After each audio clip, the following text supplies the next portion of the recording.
Welcome back, artists. I'm Garrett and this is GB Brush. In today's topic, we're going to be covering how to convey depth and distance in drawings.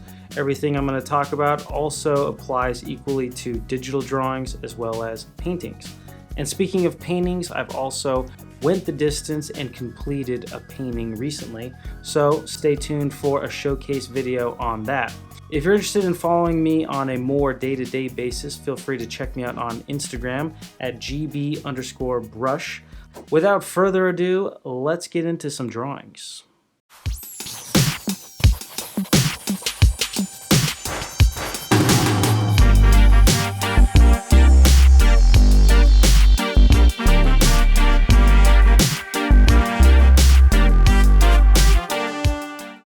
So today I'm wearing my Seiko 62 Mass. It's one of my favorite dive watches, and I got it today on the NATO strap, so I'll be pretty comfortable placing my hand down. I definitely feel field ready. So before we get started, I have the basic tools, an HB pencil and some extendable erasers.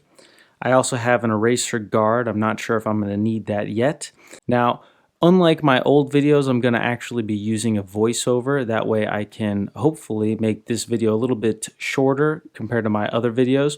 If you were drawing along with me while I'm narrating, then feel free to start and pause the video whenever you need to catch up and so forth.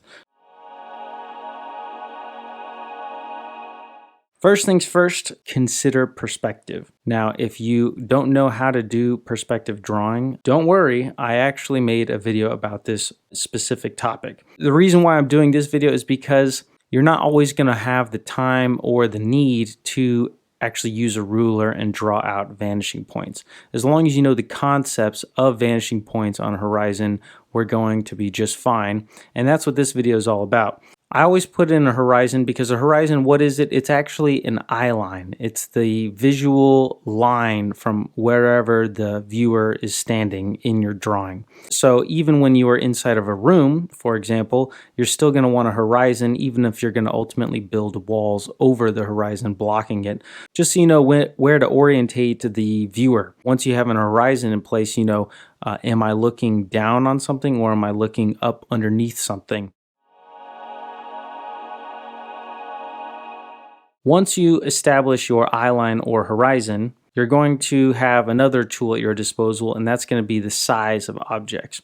Also, if you know from perspective drawing, you know that objects that are closer to you are actually going to be placed lower on the horizon, and as objects get further away, they're going to get closer and closer to the horizon. So you can use different sizes of objects to establish that things are getting further away as they get smaller as well as they get closer to the horizon. And also don't be scared to use shadows. Shadows definitely place whatever objects you're drawing onto the plane, and then as you get closer to the horizon, you're also going to want to make sure that those shadows get thinner and thinner and thinner.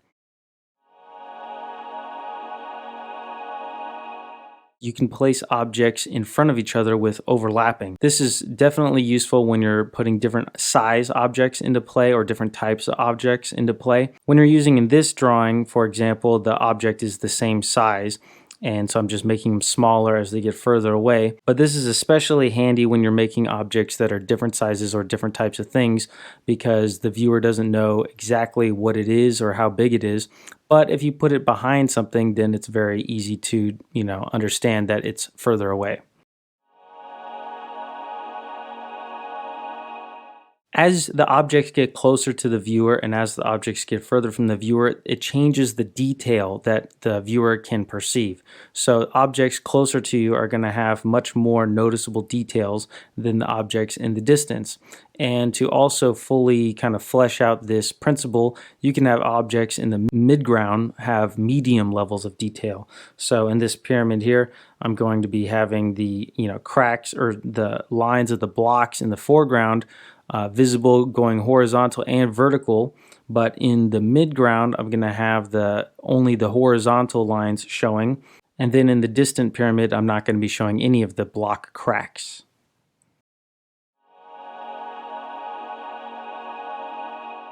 The last thing you're going to want to consider is going to be contrast. So in this drawing, I'm going to be showing 3 cubes. The foreground cubes are going to have more detail, just like in rule number 4. However, as the objects get closer to the horizon and further away, I'm going to be having a lower and lower level of contrast. So I'm going to be using the rule number 4 to show more details in the foreground, and I'm also going to make those details sharper as well as darker and lighter. So in the distance, the objects are getting washed out by more light and more atmosphere.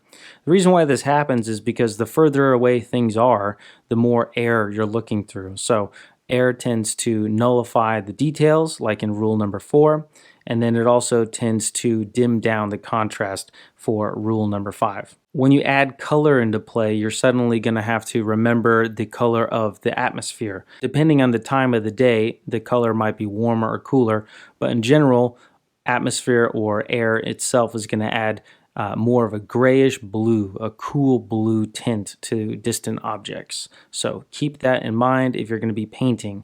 If you follow my work, you know I'm a fan of landscape paintings, so I use this often in my work. Now the only thing left to do is to put all of these rules or tips into play and to create a landscape drawing of my own. It's always a fun opportunity to practice my drawing. So let's jump into a time lapse, and I'll see you guys at the end.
Well, there we have it. Here is my landscape drawing. Hope you guys enjoyed watching that time lapse. I definitely enjoyed putting all of the tools that we talked about into play here. I used an extra tool that I didn't initially plan on, and that is using Q-tips. If you're trying to create distance, something that is far away is not going to have the roughness that sometimes the graphite pencils leave on the paper. And when you're creating, a sky, it's supposed to be very far away and very smooth. So if you want to, take it to another level, you can always use a smudge tool, which unfortunately I didn't have, but Q-tips also do a pretty good job. Obviously, I could have taken this illustration, further, but I only have one evening to film this video tutorial, but it was a lot of fun. So hope you guys enjoyed, hope you learned something, and stay tuned for more drawing tutorials, as well as I will be working on shortly some painting tutorials. Keep making that art. We'll see you next time. Adios.